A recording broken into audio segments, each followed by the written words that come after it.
Hey, I'm Eric Haugen. Check the description box below for tabs and backing tracks on my website, information about exactly what sound tools I'm using today, and all the other links.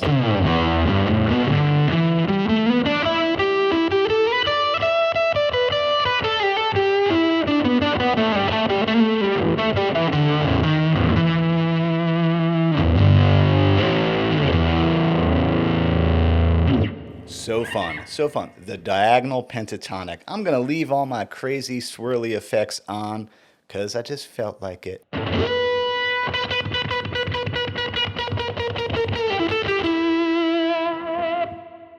Feels like coming home every time I set myself up this way. But check it.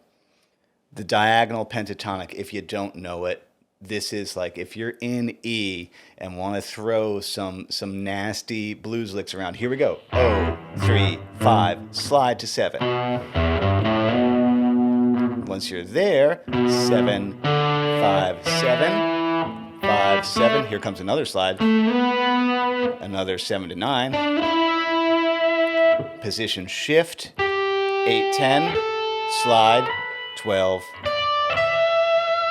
Let's watch that again.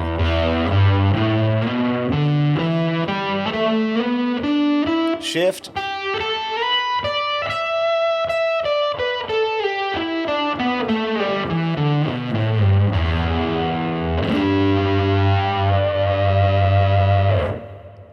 That is such a great scale. I'll probably do another one of these about major pentatonic as well. Basically, they're these I call them diagonal pentatonics, and they use mostly the index and ring finger, which makes them very much classic rock feel.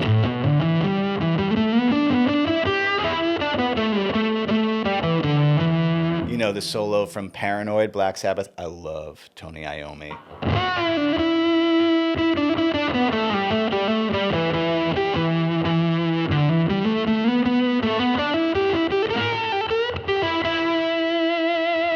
Something like that. It's somewhere around there. I should do a thing on Tony Iommi. He's Tony Iommi. He's the master of riffs. Okay, though, let's talk about how what I'm actually doing there. I'm dropping in on the 8th fret of that B string, bending it up a whole step and then back down. And by the way, let's take a look at this hand over here. Yeah, when you got this much stuff going on, I often, people say, hey, I got noise coming through on my bends. Yeah, that has to do with this hand, but it also has to do with this hand too.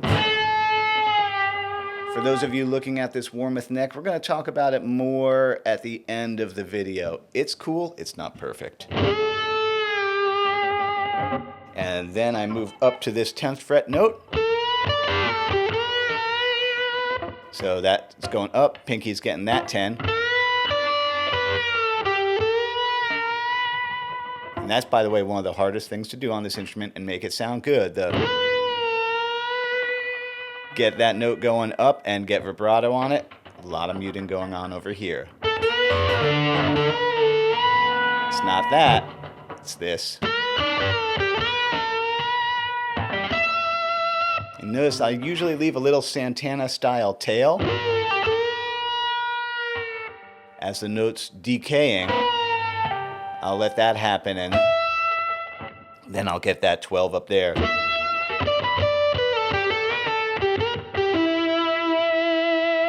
That's straight out of Paranoid. So 12, phrases now. There we are on that 12 and that 10. Yeah. That's a nice phrase.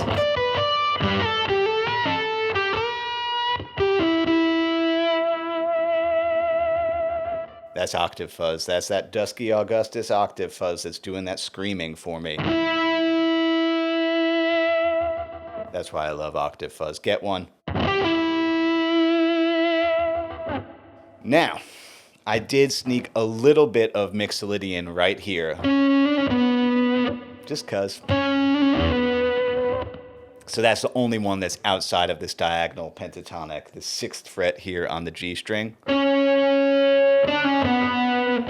And then to that 7, and then back there. That's the only time, though, it leaves. And that's because the riff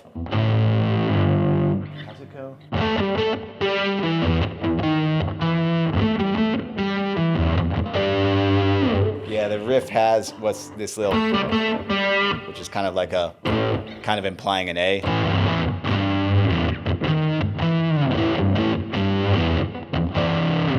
Turn off.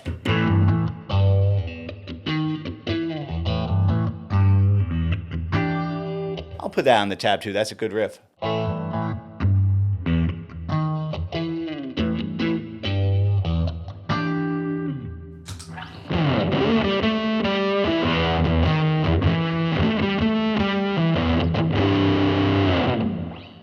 Where was I? Yeah.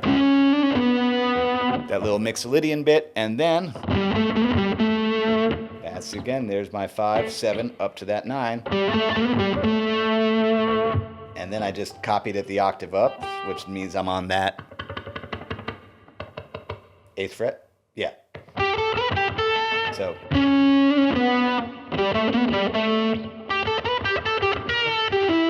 And then that little tail to that.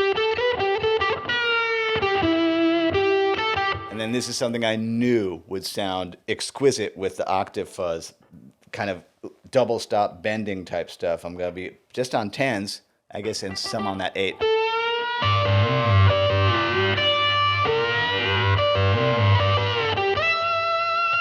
There you go. That's worth the 8 minutes, or I guess this video will probably end up being around 17 minutes probably of your time, just this lick.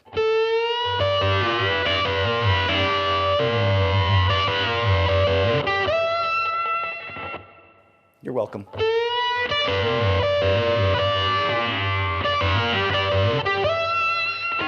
That's just so cool. And then I'm kind of moving up beyond that one into our trusty.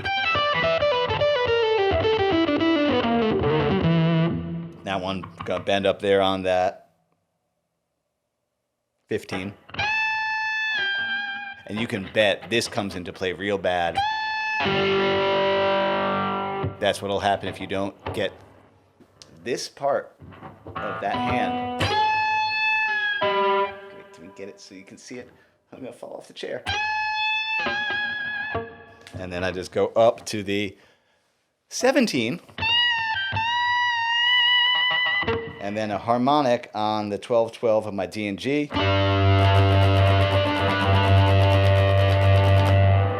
And do that Hendrixy thing there. But in general, you know, I don't know if you know this scale or not, but if you don't, yeah, if you're in the key of E, this is the one. I mean, this guy's cool too, the open position. Of course, we have the...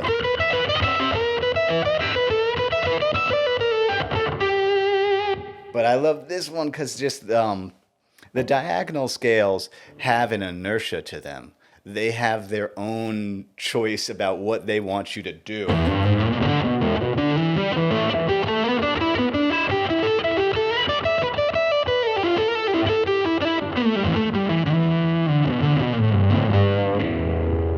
They look really cool, and honestly, they're one of those things that they look as cool as they sound. And, you know, and I always go back and forth. You know, I do lessons where I'm like, hey, here's how you make up guitar parts and play the changes. And then I'll always counter myself and be like, but here's what, if you don't want to play the changes, dude, rip this.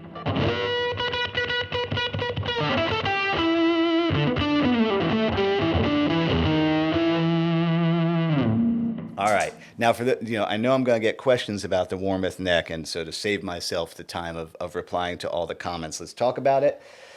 This is, what did I get? I got the vintage medium nut width, the 1.65. I got the compound radius, the 9.5 to 14. I got the tall and narrow, I think the 6105 frets. That was a big deal for me. I'm kind of done personally with little frets. You work too hard to do bends. At least I do. And like, you know, the amount of guitar I play, I'm like, I don't want to have to push that hard. So I tend to like the medium jumbos, the 6105s or the 6150s. This is vintage tint satin nitro.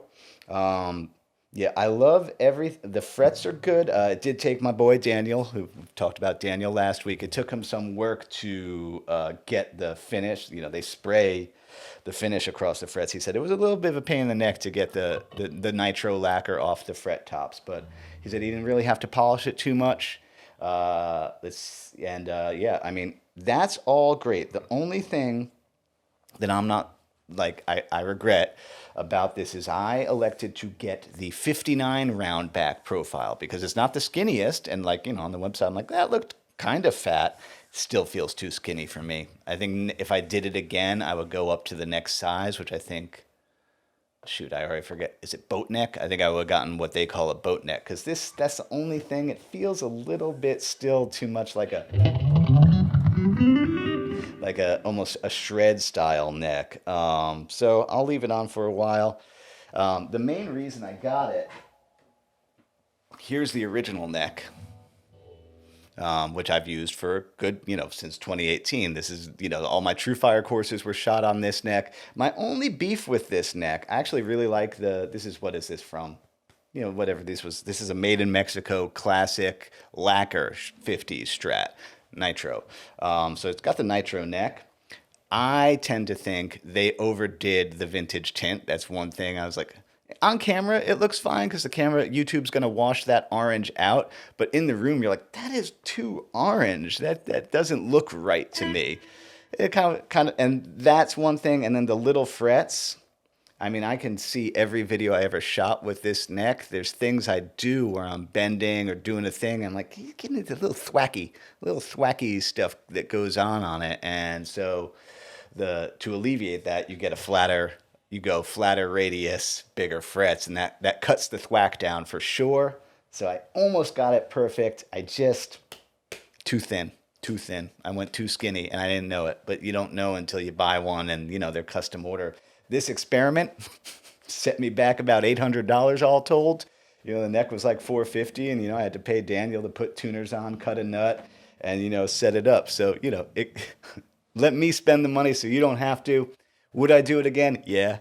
The only thing different I would do is I would get a fatter neck from Warmoth. But other than that, I like this neck a lot, so I'll probably keep it on for a while and then eventually spend another pile of money to get exactly the right neck for it.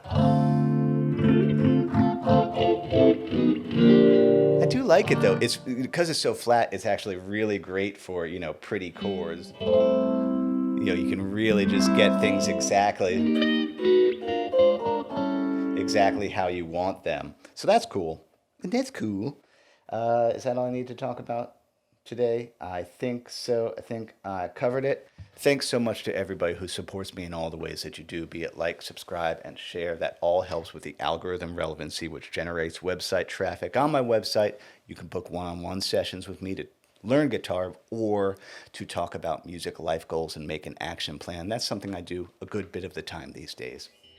Also, you can support me on Patreon for as little as $2 a month, and I work really hard to make sure that that's an educational and valuable thing as well.